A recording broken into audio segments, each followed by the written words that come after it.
दोस्तों welcome back to my YouTube channel. तो आज मैं आपके लिए जो एक न्यू वैकेंसी की जानकारी लेकर आ गया हूँ, जो कि रहने वाली है national institute of technology Karnataka Surathkal के आपकी ओर से आपकी रहने वाली है। तो इसमें ध्यान के आपके ऑल इंडिया नेशनल के लिए आपकी जो रिक्रूटमेंट आपकी रहने वाली है, या आपकी जो फैकल्टी पोजीशन के लिए आपकी जो रिक्रूटमेंट आपकी रहने वाली है। तो ध्यान के कैंडिडेट चलिए बात करते हैं इस वैकेंसी के बारे में। तो इसमें आप जो चेक सकते हैं, इसमें आपके जो टोटल आपकी 84 फैकल्टी पोजीशन आपके रहेंगे अक्रॉस आपके 14 डिपार्टमेंट इसमें आपके रहने वाले हैं। ओपनिंग डेट जिसमें आपकी 4 मई से आपकी एप्लीकेशन फिल होना जो आपकी शुरू हो चुकी है। लास्ट डेट इसकी आपकी जो ऑनलाइन एप्लीकेशन की आपकी 2 जून आपकी रहने वाली अंटिल 11:59 PM तक आपकी रहने वाली है। जिसने अब तक अप्लाई नहीं किया जल्दी जल्दी आप अप्लाई करना शुरू कर सकते हैं। चलिए नेक्स्ट आते हैं आपके जो इसमें आपके डिपार्टमेंट रहेंगे। सबसे पहले आपको जो केमिकल इंजीनियरिंग के लिए आपका डिपार्टमेंट रहने वाला है, जिसमें आपको जो एसेंशियल क्वालिफिकेशन है आपका जो अंडर ग्रेजुएट में आपका जो बीटेक और या तो बीई केमिकल इंजीनियरिंग आपका सोचिए। पोस्ट ग्रेजुएट में आपके पास है एमटेक या तो एमई और या तो इक्विवेलेंट इन बायोटेक्नोलॉजी या तो बायो प्रोसेस में इंजीनियरिंग में और तो बायोटेक्नोलॉजी एंड बायोकेमिकल इंजीनियरिंग में और तो एटसेक्टर में आपके पास इसमें आप चेक सकते हैं कौन कौन से इसमें आपके रहने वाले। तो ध्यान के इसमें आपको जो पीएचडी होना चाहिए डिजायर्ड एरियाज ऑफ स्पेशलाइजेशन में आपके पास। तो ध्यान के कैंडिडेट है। सेकंड इसमें केमिस्ट्री के लिए आपके रहने वाले हैं। इसमें आपके यूजी में आपके जो बीएससी आपका होना चाहिए with chemistry as one of the major aspect होना चाहिए। प्लस में आपका जो पोस्ट ग्रेजुएट में आपका जो एमएससी इन केमिस्ट्री होना चाहिए एंड आपका जो पीएचडी होना चाहिए डिजायर्ड एरिया ऑफ स्पेशलाइजेशन में। थर्ड इसमें आपको सिविल इंजीनियरिंग के लिए आपके रहने वाले हैं। इसमें आपका जो बीटेक है तो बीई इन सिविल इंजीनियरिंग में और तो कंस्ट्रक्शन इंजीनियरिंग में एंड मैनेजमेंट में और तो कंस्ट्रक्शन टेक्नोलॉजी एंड मैनेजमेंट में और तो कंस्ट्रक्शन मैनेजमेंट में आपके पास से होनी चाहिए। एंड पोस्ट ग्रेजुएशन में आपका जो एमटेक है और तो एमई हो या तो equivalent in construction technology and management में और तो कंस्ट्रक्शन इंजीनियरिंग एंड मैनेजमेंट में और तो एटसेक्टर में आपका होना चाहिए। प्लस आपका जो पीएचडी होना चाहिए in desired areas of specialisation में।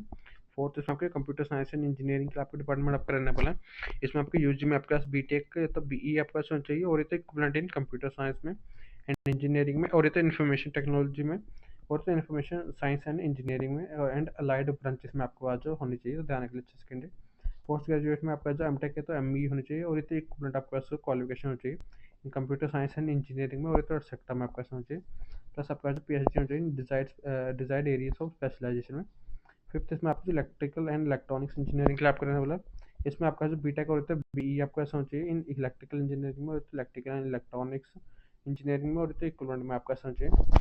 पोस्ट ग्रेजुएट में आपका चाहे एमटेक है तो एमई या तो एमटेक रिसर्च में आपका या तो एमटेक इंजीनियरिंग में और तो इक्वलेंट में आपका होना चाहिए और तो आपका इंटीग्रेटेड एमटेक और तो इक्विवेलेंट इन इलेक्ट्रिकल इंजीनियरिंग और तो इलेक्ट्रिकल एंड इलेक्ट्रॉनिक्स इंजीनियरिंग और ये तो इक्विवेलेंट में आपका होनी चाहिए क्वालिफिकेशन।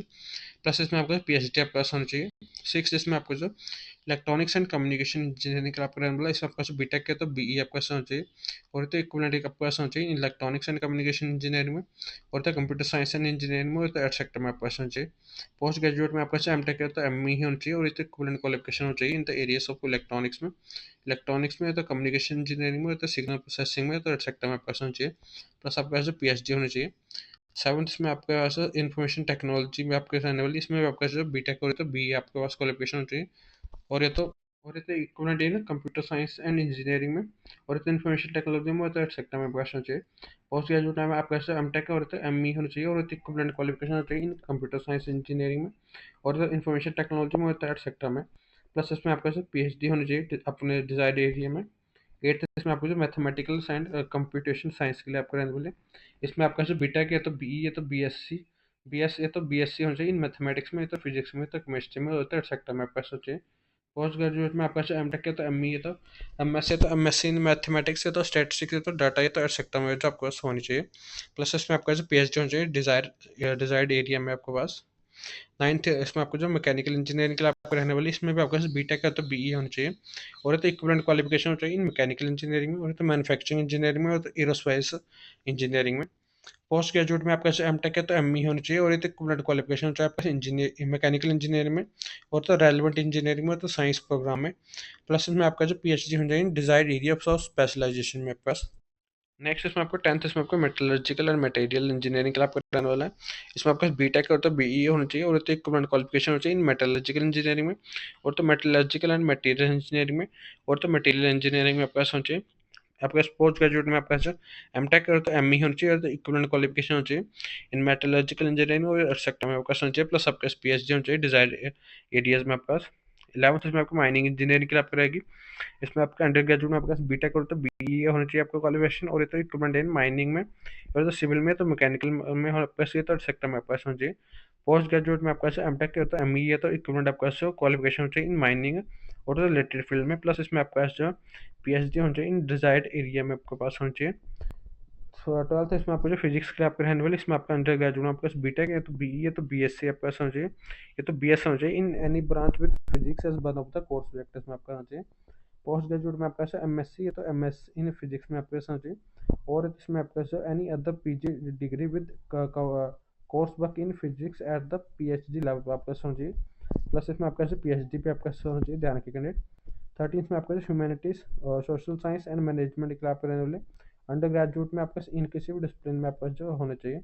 पोस्ट ग्रेजुएट में आपका एमबीए है तो पीजीडीएम है तो एमएससी है तो एमटेक है तो एमई आपका होना चाहिए, प्लस आपका जो पीएचडी होनी चाहिए। 14th इसमें आपको जो water resources and ocean engineering के लिए आपको जो रहने वाली है, इसमें आपका अंडर ग्रेजुएट में आपका बीटेक है तो बीई, और तो इक्विवेलेंट आपका क्वालिफिकेशन चाहिए इन सिविल इंजीनियरिंग में, ये तो एग्रीकल्चर में, जियो इंफॉर्मेटिक इंजीनियरिंग में आपका होना चाहिए। पोस्ट ग्रेजुएट में आपका एमटेक है तो एमई होना चाहिए, और तो इक्विवेलेंट आपके पास क्वालिफिकेशन होना चाहिए इन जियो इंफॉर्मेटिक्स में, वाटर रिसोर्सेज इंजीनियरिंग में, और एंड एटमॉस्फेरिक साइंसेज में आपका होना चाहिए, प्लस आपका जो पीएचडी इसमें आपका होनी चाहिए सभी के इसमें आपका डिपार्टमेंट के लिए, इसमें ध्यान रखिए अच्छे से कैंडिडेट है। नेक्स्ट इसमें आता है आपकी वैकेंसी जिस हिसाब से इसमें रहने वाली, इसमें आपका असिस्टेंट प्रोफेसर ग्रेड 2 के लिए आपकी जो पे लेवल 10 के हिसाब से रहेगी, एंड ग्रेड 1 के लिए आपकी जो पे लेवल 12 के हिसाब से रहेगी। टोटल इसमें आपकी जो 82 आपकी वैकेंसी रहने वाली है इनके लिए। इसमें आपके रेगुलर वैकेंसी आपकी 45 रहेंगी, इसमें यूआर के लिए 34 रहेंगी, एससी के लिए 5 रहेंगी, एसटी के लिए 0 रहेगी, ओबीसी के लिए आपकी 1 रहेगी, ईडब्ल्यूएस के लिए आपकी जो 5 इसमें आपकी रहने वाली। सेकंड इसमें ध्यान रखिए, इसमें आपकी बैकलॉग वैकेंसी आपकी 37 रहने वाली है, जिसमें आपके एससी के लिए 9 रहेंगी, एसटी के लिए 8 रहेंगी, ओबीसी के लिए आपको 20 आपकी रहने वाली है। इसमें आप चेक सकते हैं नेक्स्ट इसमें आपको एसोसिएट प्रोफेसर के लिए, इसमें आपको जो पे आपके लेवल 13A2 के हिसाब से आपके रहने वाली है। टोटल इसमें वैकेंसी आपकी 1 रहेगी, यूआर कैटेगरी के लिए आपके रहने वाली है, टोटल 1 वैकेंसी रहेगी।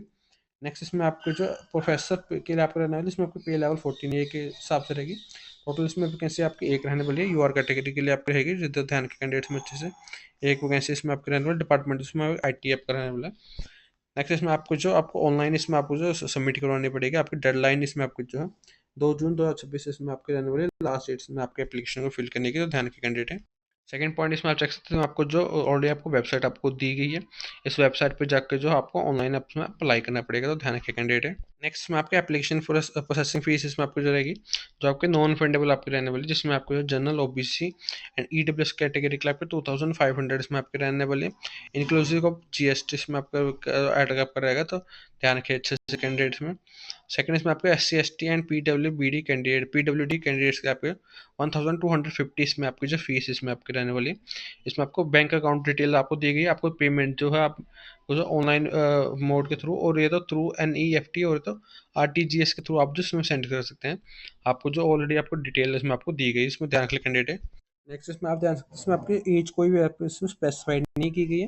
इसमें आप जो 6 पॉइंट देख सकते हैं, आपके जो भी आपके फ्रेश अपॉइंटमेंट होंगे beyond the age of 60 years are encourage only for distinguished candidates with the impactful industry oriented R&D careers having ongoing और approved externally funded projects के लिए आपके रहने वाली है, तो इसमें ध्यान रख ले अच्छे से कैंडिडेट है।